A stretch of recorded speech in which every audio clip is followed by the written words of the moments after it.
É sempre muito bom falar em promoção de saúde, né? E a nossa última aula do ano, das nossas reuniões, eu vou trazer, porque tem muito artigo para falar de vacina, né? No ano depois pós-pandemia, né? E Mas eu vou trazer aqui, eu sempre trago nas minhas discussões, sempre algo que a gente vai trazer para o nosso consultório, porque eu faço praticamente só consultório, né, porque eu não trabalho em produção acadêmica, né, então, coisa que a gente vai usar no nosso dia a dia, né? Então, eu não tenho nenhum conflito de interesse, aqui eu acho que o conflito de interesse para essa aula. E da nossa sociedade, as diretrizes são de 2018, então eu vou trazer aqui a revisão da sociedade da SBIM, da Sociedade Brasileira de Imunização, que ela foi publicada aqui em 25 de setembro de 2023, ou 23, que ela serve para 23 e 24, que é com pessoas de cardiopatia e pneumopatia crônica. Ela vem um pouquinho diferente esse ano, porque ela traz as vacinas de rotina, tá? E mudou um pouquinho aqui em relação à influenza. Nós temos lançamento esse ano da Pneumo 15, então eu vou falar um pouquinho aqui. Traz também de herpes zoster e vacina de coqueluche. Tá? Vamos discutir, então, influenza, Covid-19, vacina pneumocócica, o que tem de novo de herpes zoster e vírus sincicial respiratório e algumas coisas de outras vacinas que a gente tem que saber da pneumopatia de vacinação de adulto. Vacina de influenza, 23, 24, o que a gente tem? Vou falar aqui para vacinação de 60 a mais, pacientes de 60 a mais. O que a gente teve de novo esse ano? Uma nova vacina, que é a vacina high dose. O que é essa vacina? Ela é tetravalente, mas ela tem uma concentração maior de antígeno, então, de 4 a 5 mais presença de antígeno, fazendo uma proteção maior. Qual que é a recomendação da SBIM? Fazer essa vacina para pacientes 60 a mais. Na impossibilidade de fazer essa vacina, a gente faz a quadrivalente em relação à trivalente, que é disponível na PNI, no posto de saúde, correto? E em situação de risco, porque a gente está tendo, o que está acontecendo? A gente está tendo também casos em janeiro, né? Lembra, esse ano a gente também teve uma situação epidemiológica com mais casos em janeiro, a gente faz outra revacinação, tá? Não só em abril, a gente revacina também agora em janeiro, se a gente tiver de novo mais casos. Porque essa vacina que a gente tem disponível, ela dura 3 a 4 meses somente. Então, a gente revacina de novo os nossos pacientes pneumopatas, correto? Então, essa é a orientação da Sociedade Brasileira de Imunização, certo?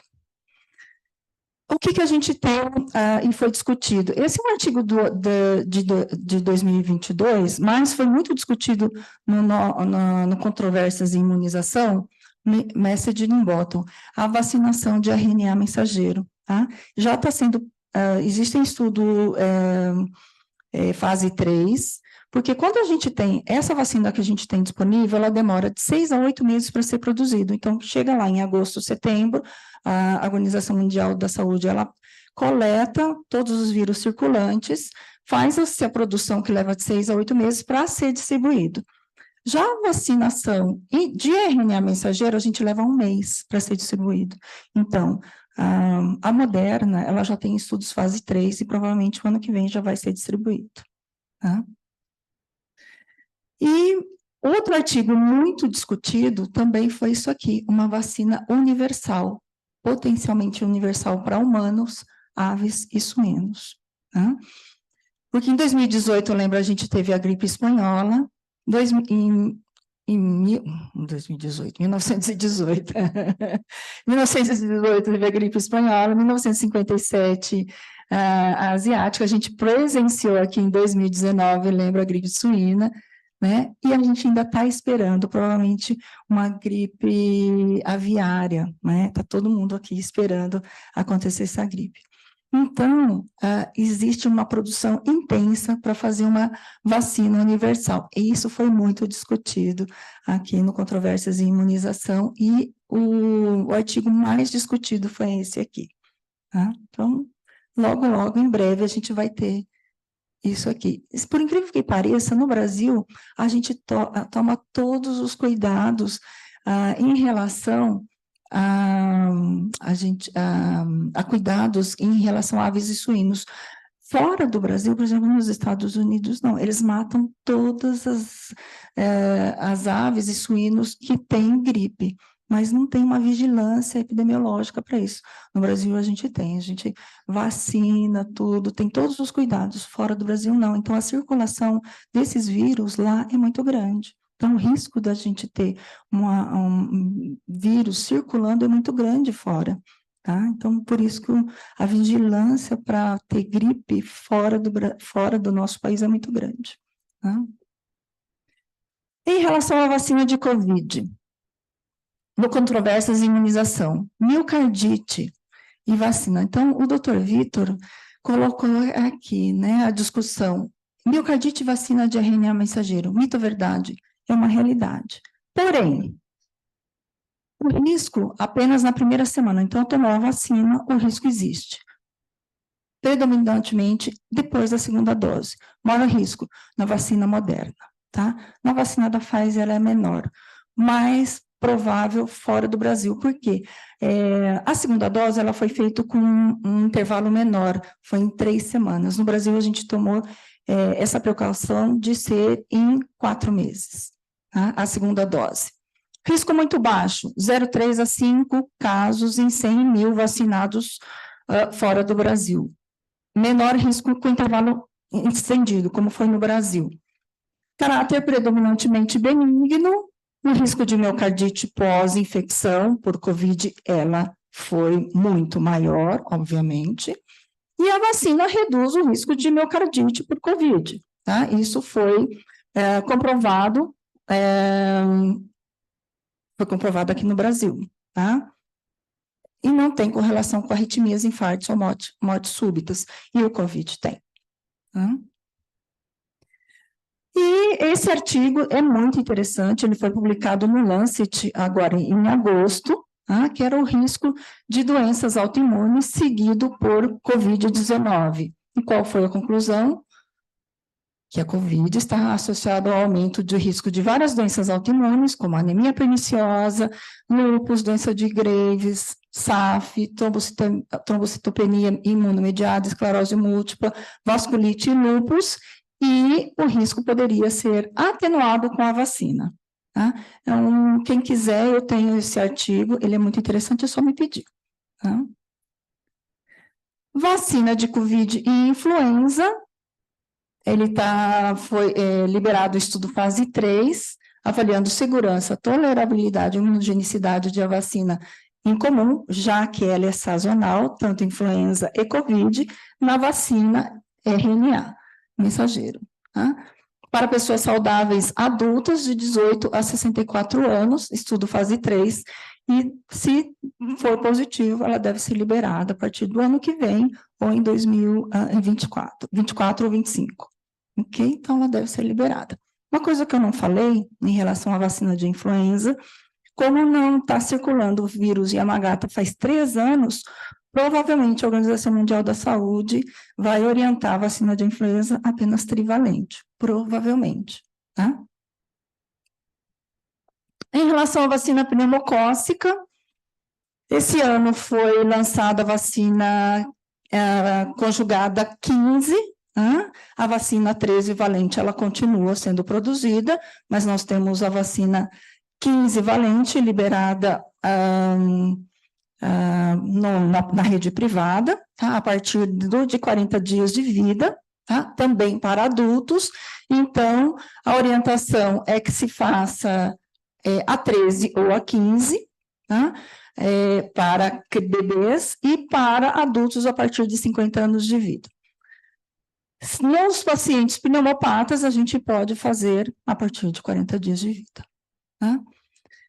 Nesse caso, nos pacientes pneumopatas, a gente faz sequencialmente ainda a 23 polissacarídica, no mesmo esquema da 13, tá? Como orientação. Não está presente na PNI, tá? A 15, a 13 continua, tá? Só que a gente teve ainda uma extensão em relação ao ano passado. 23 ela está liberada também. Pessoas com HIV e convivendo com HIV, pacientes oncológicos, paciente com transplante de órgãos sólidos e TMO, asplenia anatômica ou funcional, imunodeficiência primária, fibrose cística, a gente também pode solicitar, né? E fístula micórrica. Então, nós podemos solicitar pelo CRI. Esse ano, então, em setembro, foi lançada a vacina pneumocócica 15 valente, contemplando as 13 que a gente conhece, com uma resposta ainda um pouco melhor em relação ao sorotipo 3, e mais a 22F e a 33F. Lembrando que o ano que vem, provavelmente, a gente tem o lançamento da 20, da polissacarídica 20, porém, com indicação para adultos apenas, tá? Não vai ser contemplado para criança. Provavelmente, a gente tem pesquisa já em fase 3, a 21, conjugada também, tá? No Brasil, a gente tem o fenômeno de replacement, que é a substituição de algumas cepas importantes, que é a cepa 19A e a 3. A 19A, lembrando que ela é muito importante em relação à resistência bacteriana em relação à penicilina, 70% de resistência à penicilina, mais do que 50% em relação à azitromicina e mais do que 40%, em torno de 40% a ceftriaxona. Então, uma cepa bastante importante. Esse fenômeno de replacement, que é a substituição das cepas, acontece porque isso é muito comum, né, no mundo inteiro, porque depois que a gente introduz uma vacina conjugada, acontece esse fenômeno. E no Brasil a gente não tem a 13 valente, né, no Programa Nacional de Imunização, né? Isso acontece mesmo. E quando a gente coloca aqui, eu gosto desse slide, eu montei essa em relação à vigilância de meningite bacteriana do ano passado, tá? Eu coloco meningite porque, assim, meningite é uma doença que a gente tem que notificar, diferente de doença pneumocócica invasiva, né, que a pneumonia e septicemia a gente não notifica, meningite é obrigatório notificação, então aqui eu tenho as cepas prevalentes de hemófilos, meningococo, estreptococo a gente vê, as cepas mais importantes, então, é a 19A em relação à meningite, daí a gente vê a cepa circulante, que é a 19A, a 3 e a 6C, a 6 também é uma cepa emergente e também é contemplada na 13 e na 15 valente, e vejam aqui em relação a adultos, né? A gente pega a população adulta, então quem não vacinou, por gentileza, vacine. E olha aqui, meningite, quem não está preocupado e não tomou vacina meningocócica, aqui quem tem mais de 50 anos, eu acho que a maioria aqui tem mais de 50 anos, então quem nunca tomou vacina B, vacina meningocócica ACWY, talvez seria interessante tomar vacina, olha aqui, né? Acho que vale a pena, né? Quem nunca se preocupou em tomar vacina. A meningocócica, que não fazia parte do nosso calendário vacinal, que não existia, né? Afinal de contas. Tá? Em relação à vacina herpes zoster, né? Foi lançado ano passado, mas endossado aqui, eu acho que está indo muito bem, e está em estudo fase 3, fase 4 já, né? Em estudo de vida real, aliás, o Dr. Clóvis Arnes, que é um infectologista aqui do Paraná, eu estive essa semana com ele, nós estamos estudos já com paciente com mais de 100 anos e provavelmente com muito bons resultados, porque eles não estão tendo herpes zoster com uma eficácia muito boa. Eficácia é diferente de imunogenicidade, tá? Os pacientes não estão indo muito bem. E em relação ao vírus sincicial respiratório, já foi autorizado pelo FDA, nós vamos ter 2 vacinas provavelmente chegando o ano que vem no Brasil, uma vacina da GSK para pacientes adultos, olha aqui, mais de 60 anos, e uma vacina da Pfizer para gestantes entre 32 e 36 semanas, e aí a gente consegue proteção para os nossos bebês e para adultos 60 anos. Mas, Jane, cadê os bebês, né? A resposta não foi tão boa para os bebês, infelizmente. Então, vai ser lançado para os adultos, ok?